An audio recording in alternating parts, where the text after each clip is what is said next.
Ever wonder what it takes to join the Navy's most elite underwater team? Submarine jobs aren't your average 9 to 5. They're high stakes, high tech, and definitely not for the faint of heart. But before you dive deep, you've got to prove that you've got the brain power.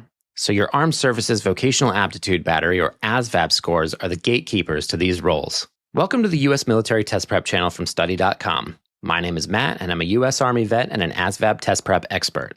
In today's video, I'm going to cover everything that you need to know about understanding your scores on the ASVAB if you're looking to enlist in the U.S. Navy. We'll also dive into some Navy submarine ratings, or jobs, and what score you need to qualify for them. So without further ado, let's get into it. The ASVAB has 9 or 10 subtests depending on whether you're taking the paper or computerized version. These subtests check out your knowledge in different areas like general science, arithmetic reasoning, word knowledge, paragraph comprehension, and mathematics knowledge. The other areas are electronics information, auto and shop information, mechanical comprehension, and assembling objects. You'll get a standard score for each of the subtests. So, what's a standard score? It's basically how you stack up against other people your age, specifically 18 to 23-year-olds in the US. The average score is 50, and the scoring system is built around that. 50 is your baseline, and a 10-point difference shows how far above or below average you are. So a 60, above average. A 40, below average. Pretty simple.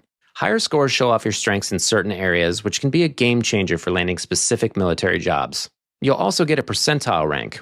This shows how your performance compares to others. For example, a percentile rank of 75 means that you scored better than 75% of standard test takers. Here's where it gets a bit more customized. Once you're eligible to enlist, the Navy will use your ASVAB scores to determine what kind of job you're best suited for within the service. These jobs are determined using composite scores, also called line scores. These are created by combining your standard scores from various subtests that are relevant to specific military jobs. Each job, or Navy rating, has a minimum composite score requirement in one or more areas. For example, a technical job would look at your math and science scores, while a mechanical role will care more about your understanding of mechanics and tools. Your composite scores really dictate what jobs you qualify for, so they're worth paying attention to. Let's start with some of the more technical jobs under the surface. Electronics Technician, or ET, and Fire Control Technician, or FT. These are the brains behind the operations systems, from sonar to weapons control. To qualify, you'll need a line score of 222, and you can get there in one of two ways. Either by combining your arithmetic reasoning, or AR, math knowledge, or MK, electronics information, or EI, and general science, GS, or by going the verbal mechanical route with verbal expression, or VE, arithmetic reasoning, or AR, math knowledge, MK, and mechanical comprehension, or MC. Verbal expression is calculated by adding your word knowledge and paragraph comprehension scores together. Then there's Missile Technician, or MT. These are the people who handle the Navy's most powerful weapons, and it makes sense that the score needed is also 222, with the same combinations as ET and FT. You're going to need precision and total focus to earn this role. If you're more interested in mechanical systems, look into becoming a Machinist Mate, or MMA, or MMW. This job's still demanding, but the required score drops a bit to 210, and it's based on the VE plus AR plus MK plus MC formula. For those into logistics and admin, there's Logistics Specialist and Yeoman. These roles are crucial for keeping everything running smoothly on board. You'll need a line score of 200, and again, you've got two options. Either AR plus MK plus EI plus GS, or VE plus AR plus MK plus MC. Now let's talk about one of the most unique and challenging enlisted paths in the Navy. Submarine Seaman. This one's a little bit more complex. You'll have two score paths known as NFA and NFB. For NFA, you'll need a 252 on either the VE plus AR plus MK plus MC side, or the AR plus MK plus EI plus GS side. For NFB, you need 235 on one of those same combos, plus a Navy Advanced Programs Test, or NAPT, score of at least 55, and your total with NAPT needs to hit 290. That test isn't always required, but it can make a difference if you fall short on your line scores. And don't forget STS, or Sonar Technician, submarine. This job is all about interpreting underwater sound and trafficking enemy vessels. Like ET and FT, you'll need a 222 line score using either the AR plus MK plus EI plus GS combo, or the VE plus AR plus MK plus MC option. Your Armed Forces Qualification Test, or AFQT score, might be the most important score. It decides whether you can even enlist at all. Each branch sets its own minimum score, so you have to clear that bar to move forward.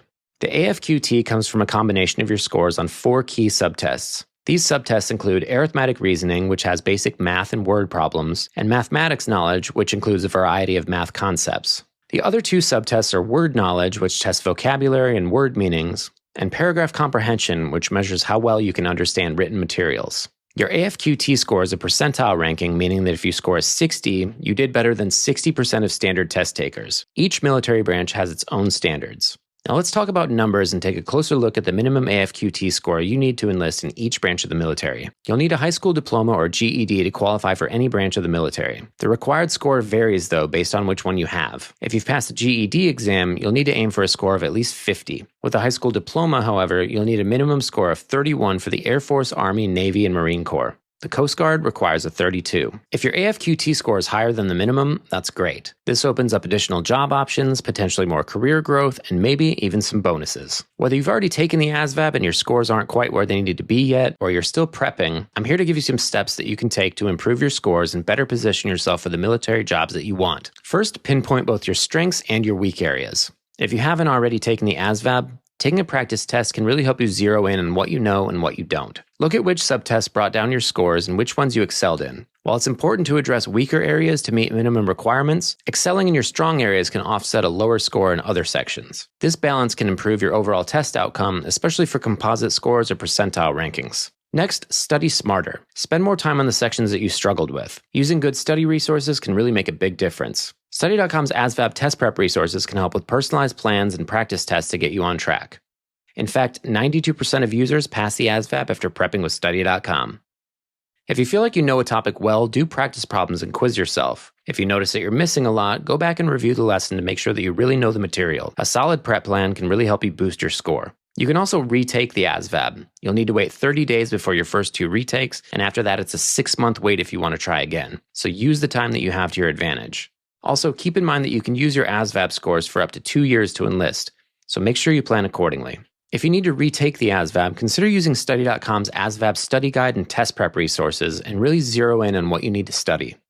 And remember, even if you don't get the score for the role that you wanted, there might be other military jobs that would be a good fit for you. The goal is to maximize your strengths. So yeah, if you're aiming for a job in the Navy's silent service working on a submarine, your ASVAB scores really matter. These roles are high-tech, high responsibility, and high reward. And if you're anywhere near those 200-plus line scores, you've already proven you've got the mind for the mission. If this video helped you out, give it a thumbs up, drop a comment with any questions or topics that you want for us to cover in the future, and don't forget to subscribe for more U.S. military test prep content. I'll see you in the next video, and you've got this.